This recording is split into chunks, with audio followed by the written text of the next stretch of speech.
जय हिंद बच्चों, दिस इज सनत कुमार दुबे, उच्च माध्यमिक शिक्षक from CM rise school, Lalbarra district, Balaghat, Madhya प्रदेश।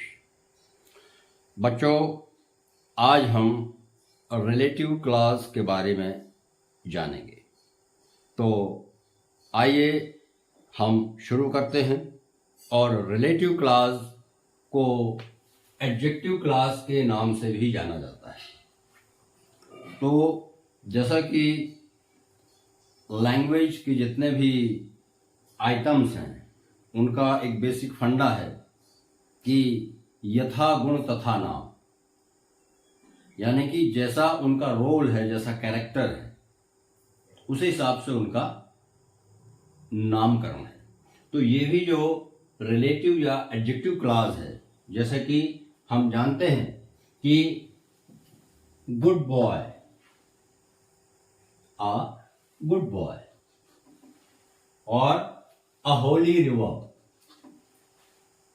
तो यहां पर हम देख रहे हैं कि गुड बॉय, बॉय की विशेषता बता रहा है, यानी गुड क्या है, एडजेक्टिव है।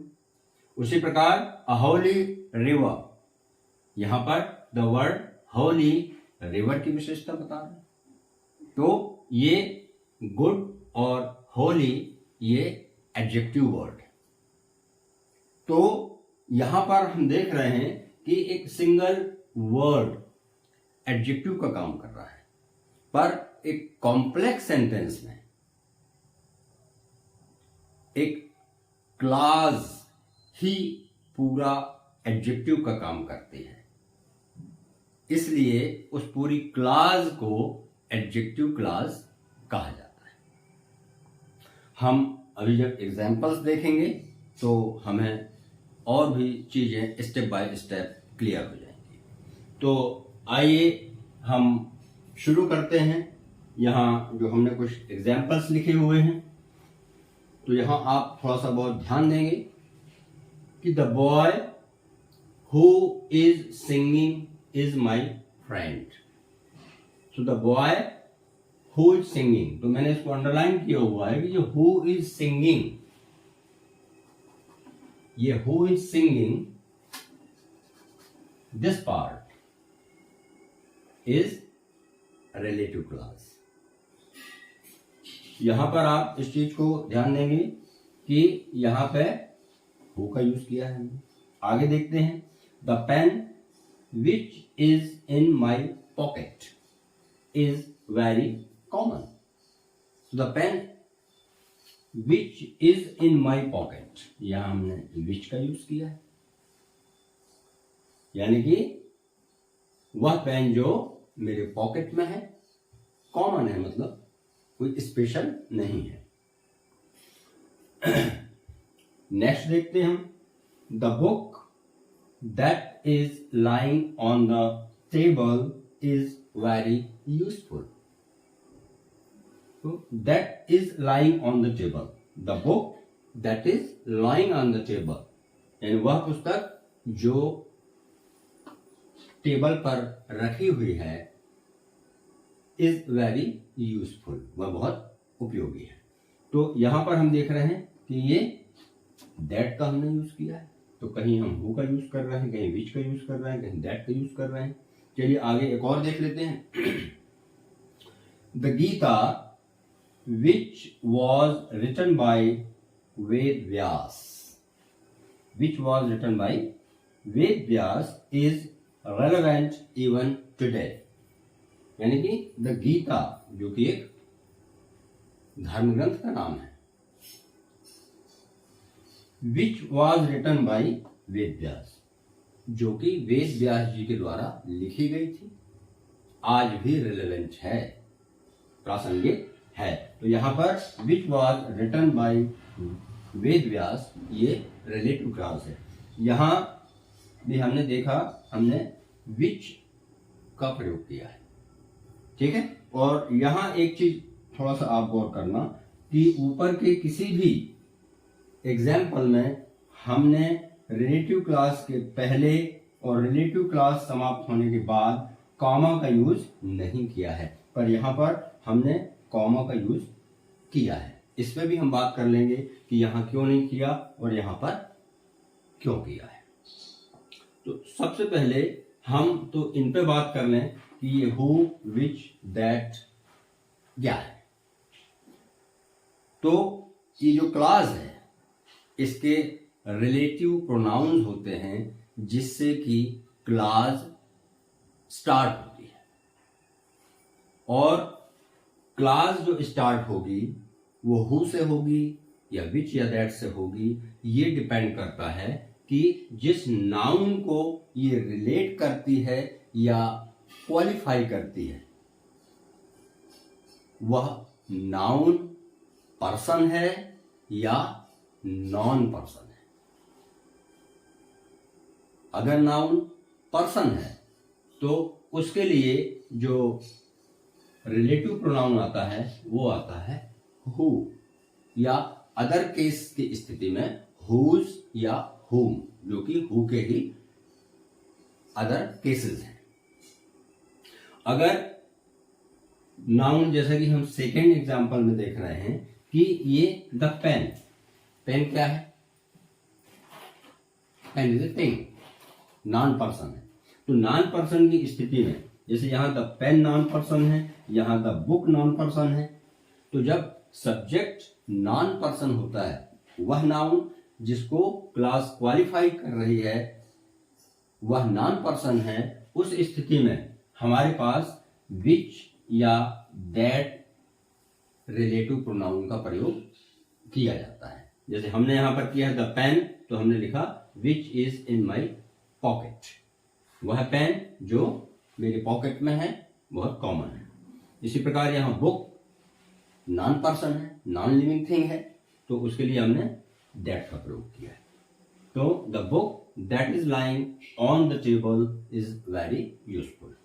तो हमने यहां पर अभी तक क्या जाना कि अगर नाउन कोई पर्सन है तो उसके लिए जो रिलेटिव क्लॉज आएगी वो हु, हुम या हुज से आएगी, और अगर नॉन पर्सन है तो विच या दैट, दो में से कोई भी रिलेटिव प्रोनाउन का प्रयोग किया जाता है। अब हम आते हैं थर्ड एग्जांपल। थर्ड एग्जांपल में हम ये देख रहे हैं कि हमने यहां पर द गीता के बाद कॉमा लगाया है, और रिलेटिव प्रोनाउन चूंकि द गीता, गीता क्या है? एक ग्रंथ है, स्क्रिप्चर है, होली बुक है, इसलिए नॉन पर्सन के हिसाब से यहां पर जो रिलेटिव प्रोनाउन यूज हुआ है वो विच का यूज किए हैं। ठीक है, तो विच हमने उसी नियम से यहां पर यूज किया है जो हमने द पेन के साथ किया है। ठीक है, तो इसमें कोई नई बात नहीं है। अब नई बात यहां पर यह है कि ये कॉमा क्यों आए। अब इस पे हम बात कर लेते हैं। दो प्रकार के नाउन होते हैं। अब यहीं से हम उदाहरण लेते हैं। द बॉय, पेन या बुक, ये कॉमन नाउन है। पेन यानी there are so many pens, बहुत सारे पेन हैं, बहुत सारी बुक हैं। ठीक है, बहुत सारे बॉय हैं। तो जो नाउन कॉमन होता है, जो नाउन अपने तरह के बहुत सारे होते हैं, ऐसे नाउन के बाद जब रिलेटिव क्लॉज आती है तो उस रिलेटिव क्लॉज का काम होता है कि कौन सा वह नाउन है जिसके बारे में हम बात कर रहे हैं, उसको वो फोकस करती है, उसको वो डिस्टिंग्विश करती है, उसको वो हाईलाइट करती है। यानी कि इसका जो रोल है यहां पर रेस्ट्रिक्ट हो जाता है, डिफाइन हो जाता है कि वह कौन सा बॉय है, कौन सी बुक है, कौन सा पेन है, कौन सी काऊ है, कौन सी कार है, ये बताने के लिए। और इसी कारण से हम ऐसे नाउन जो कॉमन हैं उनके साथ कॉमा नहीं लगाते और इनके साथ ये जो क्लॉज आती है ये कहलाती है रेस्ट्रिक्टिव क्लॉज, क्योंकि इसका यहां पे जो रोल है वो नाउन की आइडेंटिटी बताने तक रिस्ट्रिक्ट है।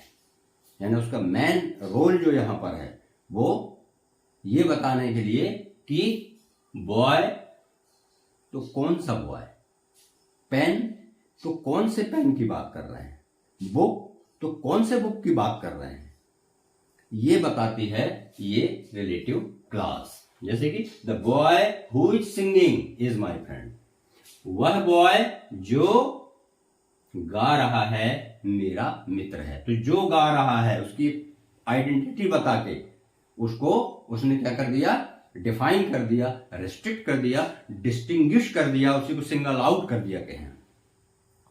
और सेम थिंग हम देख रहे हैं दूसरे में, the pen which is in my pocket.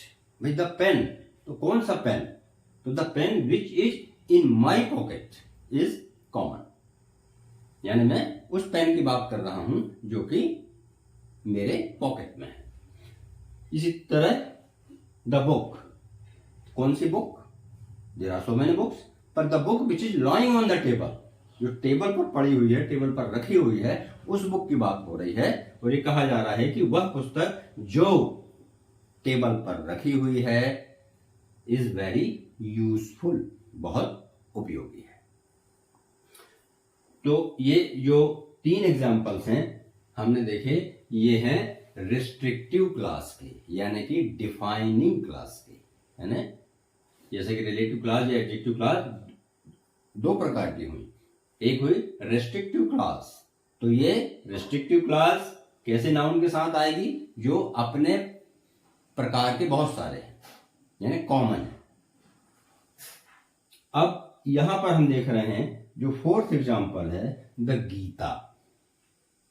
अब आप ये बताइए कि गीता एक ग्रंथ है, तो ये अपने आप में यूनिक है, अपने आप में अपने प्रकार का एकमात्र ग्रंथ है। हम यहां पर ये नहीं कह सकते कि कौन सी गीता, द हिमालय अपने आप में एकमात्र है, हम ये नहीं कह सकते कि कौन सा हिमालय। महात्मा गांधी अपने आप में यूनिक है, हम ये नहीं कह सकते कि कौन से महात्मा गांधी। द सन सूर्य, हम ये नहीं कह सकते कि कौन सा सूर्य। तो जब इस प्रकार के नाउन हो जहां उन्हें रेस्ट्रिक्ट करने की जरूरत ही ना हो, उन्हें डिफाइन करने की जरूरत ही ना हो, तो ऐसे नाउन के बाद जो क्लाज आती है वो क्लाज के पहले कामा लगा दिया जाता है, और जब क्लाज समाप्त हो जाती है, जैसे यहां पर ये विच वॉज रिटन बाय वेद व्यास, यहां आके ये क्लाज समाप्त हो गई, इसके बाद भी हमने यहां पर कॉमा लगा दिया। तो ये जो क्लास कहलाएगी ये भी एडजेक्टिव क्लास है, ये भी रिलेटिव क्लास है, पर इसका प्रकार क्या हो जाएगा, नॉन रेस्ट्रिक्टिव एडजेक्टिव क्लास या नॉन डिफाइनिंग एडजेक्टिव क्लास। तो यहां पर अब इस क्लास का काम क्या है, इसने सिंगल आउट नहीं किया, इसने इस नाउन द गीता को डिफाइन नहीं किया, रेस्ट्रिक्ट नहीं किया, इसने इस नाउन के बारे में एक इंफॉर्मेशन दिया, एक एडिशनल इंफॉर्मेशन यहां पर आकर रिलेटिव क्लास दे रही है। तो the Gita comma which was written by Ved Vyas, तो यहां इसका हम हिंदी में जब ट्रांसलेशन करेंगे तो क्या होगा, गीता जो कि वेद व्यास जी के द्वारा लिखी गई थी आज भी प्रासंगिक है। अगर हम कामा नहीं लगाएंगे तो इसका ट्रांसलेशन किस प्रकार से होगा कि वह गीता जो वेद व्यास जी के द्वारा लिखी गई थी आज भी प्रासंगिक है। इसका मतलब है कि there are so many Gitas now. तो हर एक ऐसे नाउन के साथ हम कामा लगाते हैं जो अपने आप में अपने प्रकार का एकमात्र है, यूनिक है। तो हमने ये जाना कि रिलेटिव प्रोनाउन यूजुअली पर्सन के साथ हु का यूज होता है, ठीक है। अदर केसेस में हुज या हुम का होता है। नॉन पर्सन में विच और दैट का होता है। और जो नॉन रेस्ट्रिक्टिव क्लॉज है, नॉन रेस्ट्रिक्टिव क्लॉज में अगर पर्सन है तो हु हुज हुम का तो होगा ही, और अगर नॉन पर्सन है तो वहां पर यूजुअली केवल विच का ही प्रयोग करते हैं, दैट का यूज नहीं करते। तो हम आगे कुछ एग्जाम्पल्स के माध्यम से और इसको समझ लेते हैं।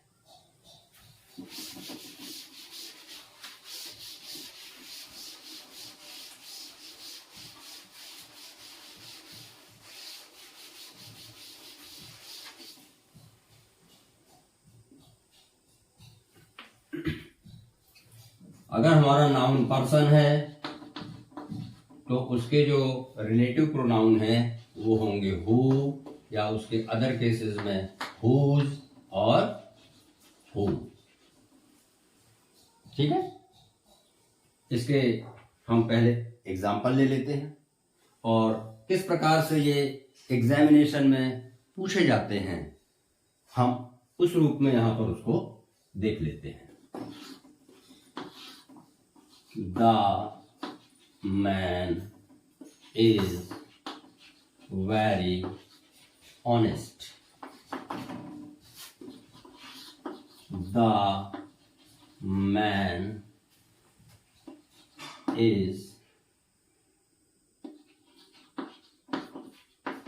working with me. अब देखिए यहां पर दो सिंपल सेंटेंस आए हैं ये, ठीक है। और आपसे जो एग्जामिनेशन में पूछा जाता है वो क्या कहा जाता है, combine the two sentences using relative clause या यूजिंग अ रिलेटिव प्रोनाउन, या फिर आपको डायरेक्ट प्रोनाउन भी कभी कभी दे दिया जाता है कि हु का यूज करो या विच का यूज करो। तो यहां पर हम देख रहे हैं कि जो दोनों सेंटेंसेस में कॉमन होता है, ठीक है, उसी के बाद क्लॉज आती है। तो अब यहां पर चूंकि ये पर्सन है तो पर्सन में हु आएगा, हुज आएगा या हुम आएगा, ठीक है। तो जब हमारा जो नाउन है जिसको रिलेटिव क्लॉज जिसके लिए आती है, अगर वो सब्जेक्ट के स्थान पर होता है तो उसके लिए सब्जेक्टिव केस का रिलेटिव प्रोनाउन होगा, और सब्जेक्टिव केस का रिलेटिव प्रोनाउन हु होता है। तो हम इसको किस प्रकार से यहां पर करेंगे देख लेते हैं कि द मैन, ठीक है। अब इसके बाद सीधे हमारी रिलेटिव क्लॉज आ जाएगी ये बताने के लिए कि भाई कौन सा मैन। तो क्योंकि ये सब्जेक्टिव केस में है, हु हमने हु का यूज किए, अब ये उसकी आइडेंटिटी बताने के लिए सेकंड सेंटेंस में को हम लेते हैं, ये कॉमन पार्ट को छोड़ देते हैं। The man who is working with me, ये आपने इसको कंप्लीट किया। उसके बाद जो फर्स्ट सेंटेंस है उसका जो बचा हुआ भाग है, रेस्ट पार्ट जो है, उसको लिखते हैं इज वेरी ऑनेस्ट। तो ये देखिए ये आपके रिलेटिव क्लॉज होगी। द मैन, चूंकि ये पर्सन है, हु का यूज किया हमने। चूंकि ये मैन एक कॉमन नाउन है इसलिए हमने कॉमा नहीं लगाया। तो the man who is working with me is very honest. चलिए हम दूसरा एग्जांपल लेते हैं।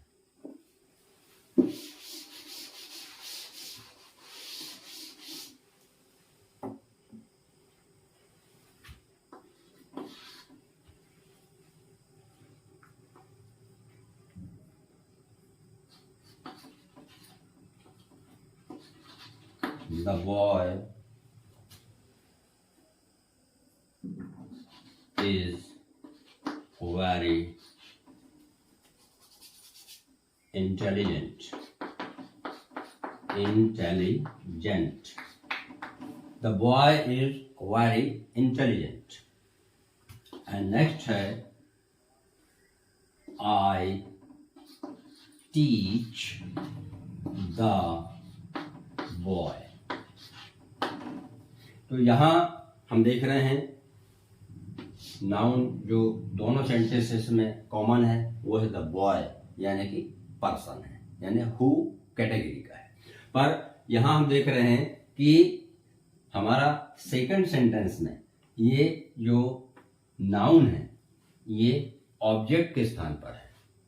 इसके पहले वाले एग्जाम्पल में हमने देखे थे कि वो सब्जेक्ट के स्थान पर था, इसलिए हमने सब्जेक्टिव केस का रिलेटिव प्रोनाउन यूज किया था। क्योंकि ये यहाँ पर ऑब्जेक्टिव के स्थान पर है, इसलिए यहाँ पर ऑब्जेक्टिव केस का रिलेटिव प्रोनाउन है हमारे पास whom।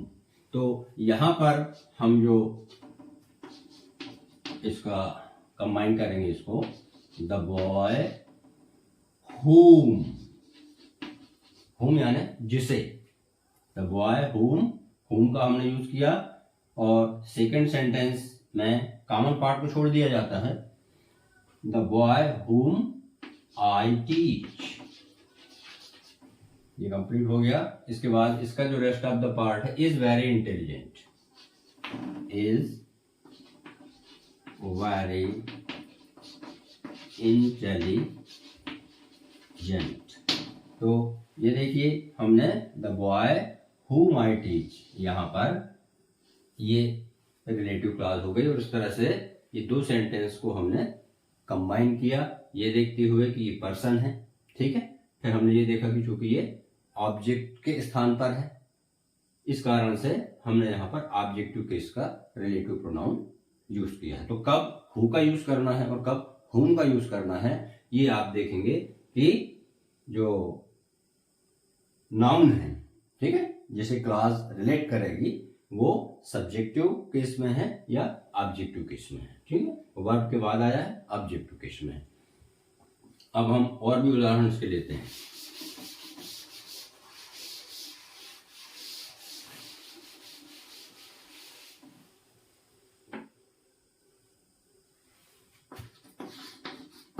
The story is about a boy. The boy's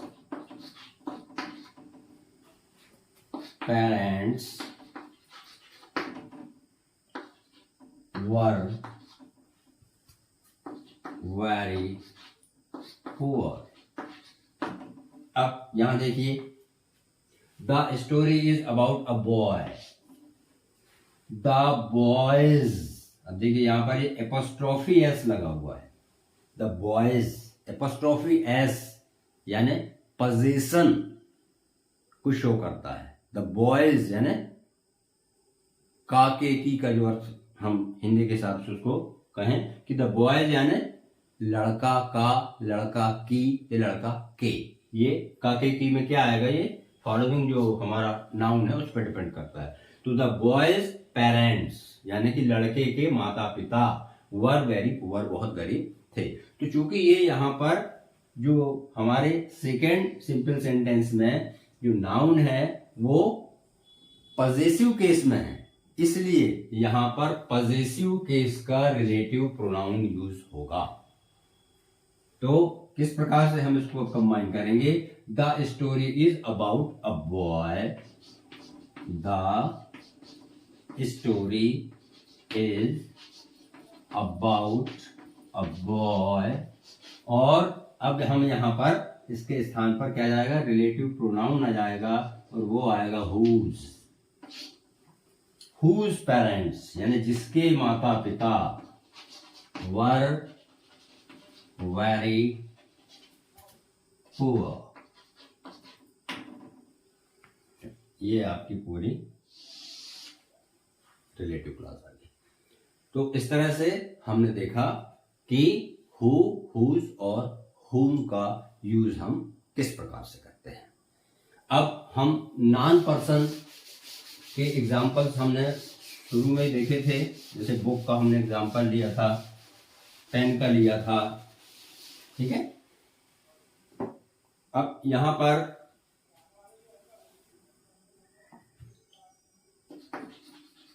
non person अगर हमारा नाउन होता है तो वहां का जो रिलेटिव प्रोनाउन होते हैं वो होगा विच या that,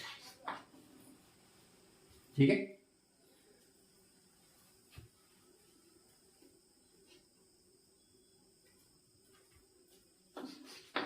the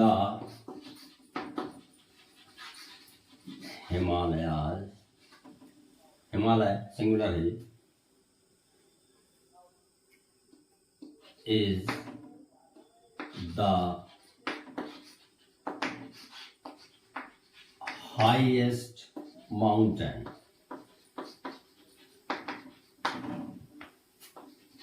and B,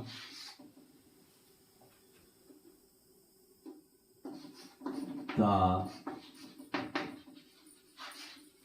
Himalayas lies to the north of India. The Himalayas is the highest mountain. Himalaya सबसे ऊंचा पर्वत है। The Himalaya lies to the north of India. ये to the north of India यानी हिमालय भारत के नॉर्थ में है, उत्तर में है, ठीक है। तो अब यहां हम देख रहे हैं कि हमारा ये जो सब्जेक्ट है ये क्या है, क्या नाउन है, नॉन पर्सन है, ठीक है। तो नॉन पर्सन है और नॉन पर्सन के साथ साथ हमको ये भी देख लेना है कि क्या वो कॉमन है या यूनिक है। तो हम देख रहे हैं कि हिमालय, कोई दूसरे तो हिमालय है नहीं, इसलिए वो नॉन यानी कि कॉमन नहीं है, यूनिक है। तो उसके लिए जैसा कि मैंने पहले बताया था कि हम रिलेटिव प्रोनाउन विच का यूज करेंगे, जहां कामा लगता है नॉन पर्सन में वहां हम विच का ही यूज करते हैं, दैट को अवॉइड करते हैं। तो द हिमालय, ये आ गया हमारा नाउन। अब दूसरे पार्ट में जो है इसको हम ड्रॉप कर देंगे और चूंकि ये यूनिक है इसलिए कामा लगाएंगे और रिलेटिव प्रोनाउन आएगा which lies to the north of India, which lies to the north of India. ये उसके बाद फिर कामा लगाएंगे हम, which lies to the north of India, और उसके बाद जो रेस्ट ऑफ द पार्ट है फर्स्ट सेंटेंस का, is the highest mountain, is the highest mountain. तो ये आपकी हो गई relative clause, which lies to the north of India. तो यानी कि हिमालय जो कि भारत के उत्तर में है सबसे ऊंचा पर्वत है, ना कि वह हिमालय जो भारत के उत्तर में है। ऐसा ट्रांसलेशन या मीनिंग या सेंस कब हो जाएगा, जब हम यहाँ कामा नहीं लगाएंगे। तो ये चीज बहुत हर स्तर में ध्यान रखने लायक है, चाहे आप स्कूल स्टूडेंट हो, कॉलेज स्टूडेंट हो या किसी कंपटीशन एग्जाम की तैयारी कर रहे हो, ठीक है। कि अगर नाउन यूनिक है तो आपको कॉमा लगाना है। दुनिया में हर वो चीज जो अपने आप में एकमात्र है उसके साथ कामा लगेगा, ये अपने दिमाग में आप बैठा लीजिए। तो चिल्ड्रन, मैं समझता हूं कि आज के इस लेसन में, इस वीडियो में हमने ये देखा कि जो रिलेटिव क्लॉज है एक रेस्ट्रिक्टिव होती है, दूसरी नॉन रेस्ट्रिक्टिव होती है। रेस्ट्रिक्टिव क्लॉज में अगर हमारा नाउन पर्सन है तो हम हु, हुज, हुम का यूज रिलेटिव प्रोनाउन के रूप में करते हैं। अगर नॉन पर्सन है तो हम विच या दैट का प्रयोग करते हैं। ठीक है। वहीं जो नॉन रेस्ट्रिक्टिव क्लास है या नॉन डिफाइनिंग क्लास है, यानी कि जहां पर नाउन क्या है, अपने आप में यूनिक है, वहां पर हम पर्सन है, अगर जैसे महात्मा गांधी है तो वहां पर हम हु का यूज करेंगे, पर कामा लगाएंगे। ठीक है। और नॉन पर्सन अगर है, जैसे हमने देखा हिमालय है या द गीता है, तो वहां पर कामा लगाएंगे।